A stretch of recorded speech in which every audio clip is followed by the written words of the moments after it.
तुमच्याही घरात आजी आजोबा आहेत का? नक्की त्यांना कशा प्रकारचा आहार द्यावा.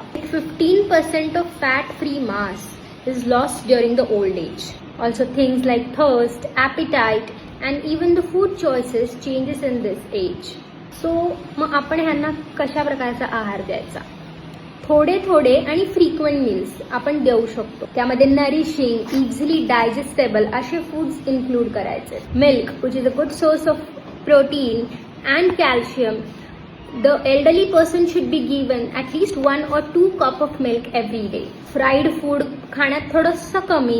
शिवाय लक्षात ठेवायचं, exercise is an integral part of health.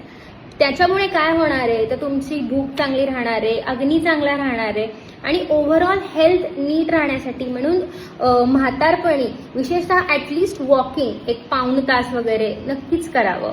आता कोणकोणती कारणं असतात ज्याच्यामुळे वृद्धापकाळामध्ये लोकांचा आहार बदलतो? एकटेपणा, physical disability, lack of purchasing power, एखाद्या आजाराने त्रस्त असणे, मेंटल डिस्टर्बन्स, सोशल प्रॉब्लेम्स आणि घरात इतर लोकांवर डिपेंडन्सी असणे. सगळ्यामुळे होतं काय तर त्यांचा लो फूड इंटेक होतो, फिजिकल ऍक्टिव्हिटी कमी असते आणि त्यामुळे रेझिस्टन्स टू इन्फेक्शन ही गोष्ट पण कमी असते आणि त्यामुळे these people are very prone to diseases जसं की arthritis, cataract, osteomalacia, chronic illness, diabetes, heart disease, Parkinson's, Alzheimer's असे बरेच काही. अगदी सोपा जर आपण डाएट बघायचं झालं तर तुम्ही त्यांना रोज सकाळी 1 कप दूध देऊ शकता सकाळी 7-8 वाजता. त्याच्यानंतर नाश्त्याला उपमा किंवा पोहे दिले, त्यासोबत एखादं बॉइल्ड एग दिलं. असं जेवण नॉर्मल, अगदी चपाती, भाजी, भात, थोडंसं सॅलड.